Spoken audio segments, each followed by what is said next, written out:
नमस्कार, capital TV पर किस्सा यूपी का देख रहे हैं आप। मैं हूं राधिका राज। संभल का माहौल आज फिर गर्म हो गया जब एक बार फिर संभल हिंसा की चिंगारी भड़क उठी। और ये चिंगारी उठने का कारण रही संभल हिंसा पर बन रही फिल्म जिसका नाम है कल्कि संभल। जब से कल्कि संभल का पोस्टर जारी किया है तब से संभल सांसद जियाउर रहमान बर्क और उनका परिवार परेशान है। परेशान होने का कारण यह है कि पोस्टर में दो मुस्लिम सांसदों को विलन के रूप में दिखाया गया है, जिसमें एक संभल सांसद जियाउर रहमान बर्क है और दूसरे उनके दादा शफीकुर रहमान है, जो अब इस दुनिया में तो नहीं है पर उनके हिस्से और किस्से बहुत है, जो फिल्म प्रोड्यूसर अमित जानी के हिसाब से लोगों के लिए जानना बहुत जरूरी है।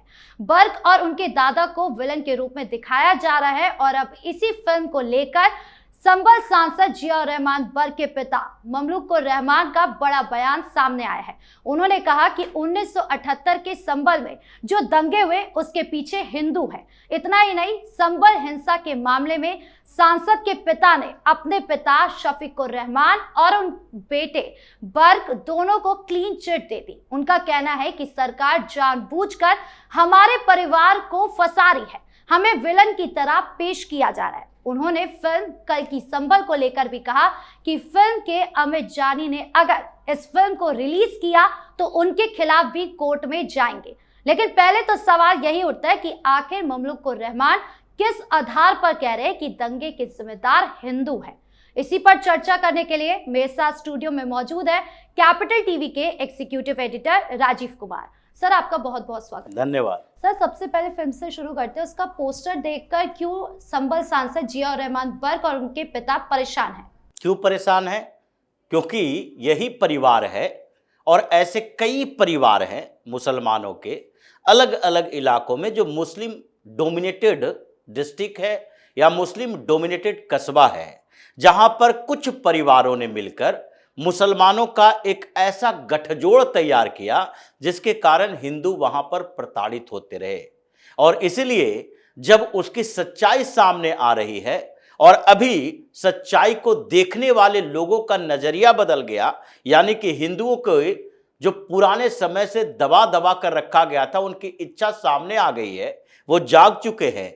सरकार अब उनके काम के साथ आगे बढ़ रही है, तो इस समय इनको डर लगने लगा कि अगर हमारी सच्चाई दिखा दी गई तो जिस समय ये घटना घट रही थी उस समय तो हम बाहुबली हुआ करते थे। उस समय तो हमारे सामने किसी की औकात नहीं थी। लंबे समय तक चाहे कांग्रेस की सरकार हो, समाजवादी पार्टी की सरकार हो, बहुजन समाज पार्टी की सरकार हो, उस समय ये बाहुबली हुआ करते थे, सारे मुस्लिम अपीजमेंट की पॉलिटिक्स करने वाली पार्टियां। तो ऐसे में अब लगने लगा कि ऐसा ना हो फिल्म में सारी सच्चाई दिखा दी जाए, ऐसा ना हो ये पता चल जाए कि 1978 के बाद थे ये लगातार संभल में जो दंगे हुए, उस दंगों में हिंदुओं को मारा गया और वो इतने डर गए कि धीरे धीरे वहां से पलायन करने लगे। संभल का वो पूरा क्षेत्र जहां पर ये लोग कभी 25-30% हुआ करते थे, 40% बढ़े और आज की स्थिति यह है कि 85% तक पहुंच गया है। तो ये 85% करने के ये पूरे डेमोग्राफी चेंज के लिए जिम्मेदार कौन है? ये शफीकुर रहमान वर्ग का पूरा परिवार, जो आज भी उसकी विरासत ही वहां चल रही है। समाजवादी पार्टी को केवल चाहिए कि संसद में एक हमारा रिप्रेजेंटेटिव हो, यानी कि संख्या हो, और दूसरी तरफ उस क्षेत्र में हमारे 2-4-5 विधायक हो। अखिलेश यादव को इससे ऊपर कुछ नहीं चाहिए। वो वोट काउंट करते हैं विधानसभा में और संसद में। वो देखते हैं कि विधानसभा में अगर इस क्षेत्र से 10 विधायक आ रहे हैं समाजवादी पार्टी के, थोड़ी गारंटी है क्योंकि मुस्लिम बाहुल इलाका है, तो उसके बाद हिंदुओं के साथ जो होना है हो जाए। ये तो इनकी परंपरा रही है। मुजफ्फरनगर दंगे में भी ये अखिलेश यादव उस समय मुख्यमंत्री हुआ करते थे, वही काम किया था। जितने हिंदुओं को, जिसमें कहा जाता था कि जाट मुस्लिम के बीच ये संघर्ष हुआ है और दंगा भी उन्हीं दोनों का है, ये बराबर हिंदुस्तान के अलग अलग इलाकों में यही किया जाता है कि जब मुसलमानों के साथ कोई भी संघर्ष की स्थिति पैदा हो तो हिंदुओं को जातियों में बांट दो।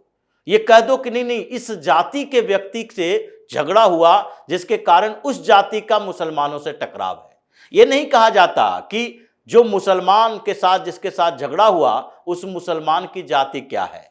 ये कहीं नहीं पूरे हिंदुस्तान में हुआ कि दंगा हो रहा है तो शेखों के साथ दंगा है, पठानों के साथ, कुंजड़ा के साथ, कसाई के साथ। ये दंगे की बात नहीं होती। ये नहीं कहा जाता कि एक कसाई की दुकान खुली थी जहां पर झड़प हो गई और 2-4 हिंदू युवक गए हुए थे, वहां पर उस कसाई के साथ झगड़ा हो गया और उसके कारण फिर क्षेत्र में तनाव हो गया। यह कहा जाता है एक मुसलमान के साथ झगड़ा हुआ और मुसलमान एकजुट हो गए। लेकिन इधर कह दिया जाएगा कि ये 4 युवक जो गए थे वो यादव थे, वो ठाकुर थे, वो ब्राह्मण थे, कि 4 ब्राह्मण युवक गया था, 4 यादव युवक गया था। ये जातियों के बीच बांट दिया जाता है ताकि आगे जब दंगा हो तो हिंदू एकजुट न हो, न अपने आप को सुरक्षित रख पाए और न बैलेंस ऑफ पावर की नीति अपना पाए, इन लोगों को बैलेंस कर पाए। तो जो स्थितियां अभी तक रही उसी में अखिलेश यादव की राजनीति चलती है। तो अब इन लोगों को लगने लगा कि ये फिल्म आ रही है, ऐसे समय पे आ रही है जबकि अगले साल चुनाव भी होना है उत्तर प्रदेश में, और इस फिल्म का अगर इंपैक्ट पड़ गया इस पूरे इलाके में तो मुसलमानों की जनसंख्या ठीक ठाक है, लेकिन मुसलमानों की जनसंख्या होने के बावजूद, ये संभल की बात है, संभल कस्बा में भले ही 85% मुसलमान है, पूरे संभल लोकसभा क्षेत्र में 85% मुसलमान नहीं है। इसलिए इन लोगों को लगने लगा कि पहले तो राजनीतिक विरासत छिन जाएगी, क्योंकि समाजवादी पार्टी के टिकट से लड़ते हैं तो केवल मुसलमान वोट से तो जीतते नहीं, मुसलमानों के अलावा दूसरी जातियों के, हिंदू जातियों के वोट भी मिलते हैं। और अगर ऐसा सामने आ गया, तथ्य पता चल गया, शफीकुर रहमान के पूरे परिवार के बारे में जानकारी मिल गई, तो उसके बाद क्या होगा? उसके बाद तो यही होगा कि हिंदू एकजुट हो जाएंगे, वर्ग परिवार को संभल से खदेड़ना शुरू कर देंगे और पहले इनकी राजनीतिक विरासत छिन जाएगी। दूसरी बात, इसके बाद हो सकता है कि फिर से हंगामा खड़ा हो।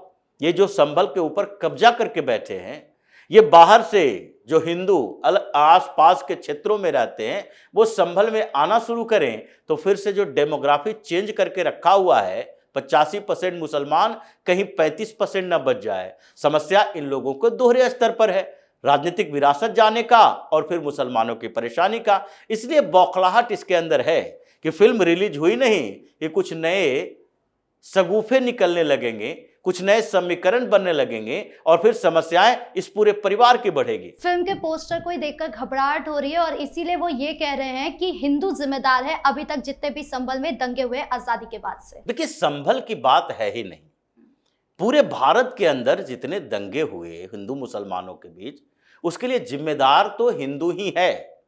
हिंदुओं को अपनी जिम्मेदारी उठानी चाहिए, ये बताना चाहिए कि हमने इस देश को कैसे बनाया, ये बताना चाहिए और जिम्मेदारी उठानी चाहिए कि यह आर्यावर्त भारतवर्ष होते हुए हिंदुस्तान तक पहुंचा है और ये देश किस तरीके से एकजुट होकर सनातन संस्कृति का पूरे दुनिया में एक उदाहरण, एक एग्जाम्पल था, और जिसको इन लोगों ने बांट बांट कर 3 टुकड़े कर दिए। यानी कि पहले ये अफगानिस्तान तक के अखंड भारत जो कि पहले ही बट गया, पहले ही आगे इसको इस्लामीकरण का आधार बना दिया गया।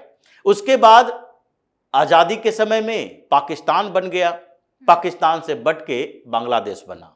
लेकिन जब आजादी के समय पाकिस्तान की मांग चल रही थी तो मेन मकसद क्या था, मुद्दा क्या था? यह मुद्दा ही था इसी बात के लिए कि हमें एक मजहबी देश चाहिए, मजहबी मुल्क चाहिए।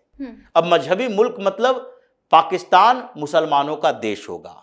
इस पूरे हिंदुस्तान में जो एकजुट हिंदुस्तान है वहां मुसलमान प्रताड़ित हो रहे हैं, कमजोर हैं, शासक नहीं बन सकते, ये सत्ता पर कब्जा नहीं कर सकते और ये दिल्ली की राजनीति में पिछड़ कर रह जाएंगे, क्योंकि बहुसंख्यक हिंदू डेमोक्रेसी में तो हमेशा हिंदू को ही प्रधानमंत्री बनाएगा जी। अब इस आधार पर इन लोगों ने पाकिस्तान बनाया, लेकिन हिंदुस्तान में जो हिंदू बचे हुए थे और पाकिस्तान में जो मुसलमान गया, इन दोनों के बीच के अंतर को समझिए।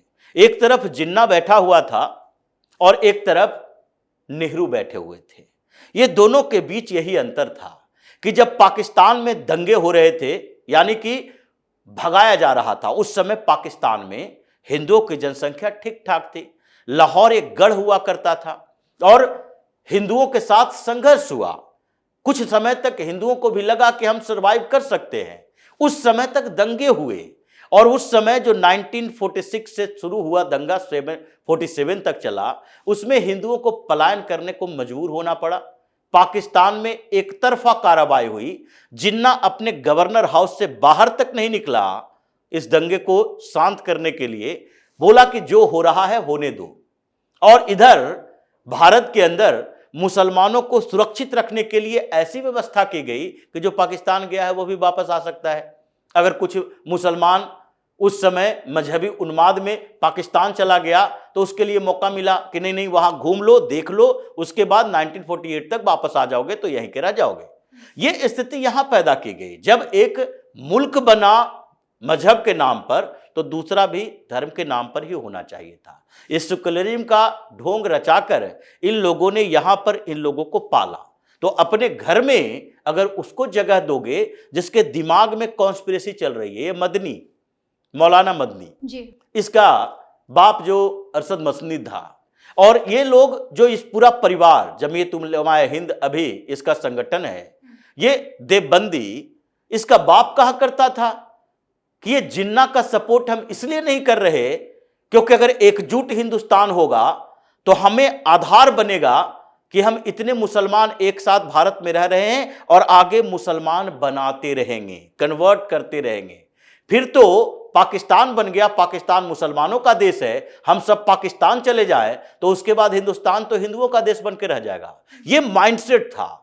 और इनके दोस्त हुआ करते थे ये अबुल कलाम आजाद, जिनके आधार पर कांग्रेस को लगने लगा नहीं नहीं, एक मुस्लिम लीडर जब हमारे साथ है तो मुसलमानों को यहां सुरक्षित रखना चाहिए, मुसलमान यहां रहेगा, सेकुलर कहलाएंगे, ये पूरे हम क्या करेंगे, ग्लोबल सिटीजन बनकर रहेंगे, महात्मा गांधी पूरे दुनिया का नेता बनेंगे, जवाहरलाल नेहरू को पूरी दुनिया में जाना जाएगा। ये भारत की बात नहीं सोच रहे थे, ये अपनी छवि को दुनिया भर में चमकाने की बात सोच रहे थे। इसलिए मुसलमानों को पनाह दी, इन लोगों को रखा, तो जिम्मेदारी तो हमारी है। अगर हम ये जिम्मेदारी उसी समय उठा दिए होते कि जो भाई पाकिस्तान बना लिए तो तुम यहां से पाकिस्तान चले जाओ, क्योंकि तुम लोगों ने समर्थन किया था पाकिस्तान का। ये उत्तर प्रदेश के मुसलमान भी जिन्ना की पार्टी को वोट दे रहा था जो पाकिस्तान की मांग कर रहा था। इन्होंने रणनीति चेंज कर दी और ये सोचने लगा कि नहीं नहीं, सही बात है, पाकिस्तान तो एक इस्लाम का देश बन ही गया, अब भारत में हम लोग रह के इसका इस्लामीकरण करते रहेंगे, डेमोग्राफी चेंज करते रहेंगे। वो संभल में भी हुआ, वो पूरे देश में रैकेट चल रहा है अलग अलग तरीके से। इसको लगा कि तलवार और बंदूक के बदौलत नहीं कर पाएंगे तो लव जिहाद करने लगा। इसको लगा कि सामान्य तरीके से लव जिहाद से भी पूरा मकसद नहीं होगा तो पेट्रो डॉलर लाने लगा, मतलब सऊदी अरब से, इराक से, ये जितने तेल उत्पादक मिडिल ईस्ट के देश है सबसे पैसा आया और उस पैसे का इस्तेमाल करके गूंगे बहरे किसी भी तरीके से संख्या बढ़ाओ, हर जगह हिंदुओं को कन्वर्ट करो, प्रलोभन देकर कन्वर्ट करो। तो ये पूरे प्रोसेस चला और आज उसी प्रोसेस का नतीजा है कि जिम्मेदारी तो हमें उठानी पड़ेगी। अगर इन लोगों ने हमारे साथ ये कॉन्स्पिरेसी की और हम उस कॉन्स्पिरेसी के शिकार हो गए तो आज दंगा इसलिए हो रहा है कि ये भी 14-15% है, किसी जगह पर 40-45% है, किसी जगह पर संभल जैसे में 85% है। तो पावर इसके हाथों में भी है अपने क्षेत्र में, तो उसके बाद दंगा ही होगा। पाकिस्तान में दंगे नहीं होते, नरसंहार होता है। पाकिस्तान में हिंदुओं के घरों को जलाया जाता है, मंदिरें तोड़ी जाती है, उसको भगाया जाता है, पलायन करने को मजबूर होना पड़ता है। ये बांग्लादेश में अभी इतने दिनों से संघर्ष चल रहा है, राजनीतिक संघर्ष। कौन प्रताड़ित हो रहा है? वहां हिंदुओं की दुकानें जलाई जाती है। कितने हिंदुओं ने बांग्लादेश के अंदर मुसलमानों के घरों को जलाया, दंगा किया, फसाद किया, क्योंकि वो डरे हुए हैं, उसके पास कोई ताकत है ही नहीं। हम लोगों ने इतने तादाद में इन लोगों को बसा लिया कि उसके बाद इसके पास आधार हो गया, संघर्ष तो करेगा ही। जिम्मेदारी हमारी उसी समय खत्म हो जाती जब हमने बोल दिया होता कि पाकिस्तान एक मजहबी मुल्क बना है, हिंदुस्तान में रहने वाले सारे मुसलमान वहां शिफ्ट हो और वहां के हिंदुओं का यहां पर हम स्वागत करें। उसी समय हम वहां के हिंदुओं को बुलाते, उसी समय यहां के मुसलमानों को भेजते, तो फिर ये हिंदू मुस्लिम दंगा नहीं होता यहां, ये ऐसी स्थिति बेहतर बन जाती। तो कहीं ना कहीं जिम्मेदारी तो हिंदुओं की ही है और इसीलिए ये बर्क जैसे लोग ये बात कहते हैं कि हिंदू जिम्मेदार है इस दंगे के लिए, क्योंकि उसकी मानसिकता यही रही है कि हम तो हिंदुस्तान में शासक वर्ग रहे हैं, हम तो बाबर के औलाद हैं, औरंगजेब के विरासत लेकर पैदा हुए हैं, तो हम शासक वर्ग रहे हैं, हम दबकर कैसे रह सकते हैं। आज जो स्थितियां बनी है उसकी जिम्मेदारी यहाँ के उन हिंदुओं के पूर्वजों की है जिसने उस समय सेक्रीफाइस किया गंगा जमनी संस्कृति के नाम पर, और उन्हीं लोगों ने इन लोगों को पाला जिसका भुक्तभोगी आज की पीढ़ी हो रहा है। जी, इस मुद्दे पर जानकारी देने के लिए आपका बहुत बहुत धन्यवाद। धन्यवाद। तो शफीक उर रहमान का ये बयान ना सिर्फ एक तीखी बहस को बढ़ावा दे रहा है, बल्कि संभल के इतिहास को उलट पुलट कर पेश करने की कोशिश भी कर रहा है, क्योंकि हाल ही में योगी सरकार को सौंपी गई संभल दंगों की फाइल में भी यही दर्ज है कि 1978 के दंगों में हिंदू परिवारों पर हमले हुए, घरों को लूटा गया, जलाया गया और हिंदुओं ने डर से बड़े पैमाने पर पलायन भी किया, जिसने संभल की डेमोग्राफी को हमेशा के लिए बदल दिया। हिंदू आज वहां अल्पसंख्यक हो चुके हैं और इसी सच को सामने लाने के लिए कल की संभल फिल्म बन रही है, जिसके पोस्टर देखकर ही विपक्ष की सांसें फूल रही है, क्योंकि उन्होंने अपनी राजनीति चमकाने के लिए संभल का गलत इस्तेमाल किया। हालांकि सीएम योगी का बिल्कुल रुख साफ है दंगाइयों को लेकर कि संभल अब आग नहीं अंजाम देखेगा। तो इस खास शो में इतना ही। कैसा लगा वीडियो कमेंट बॉक्स में जरूर बताएं। वीडियो को लाइक करें, शेयर करें और चैनल को सब्सक्राइब करना ना भूलें। धन्यवाद।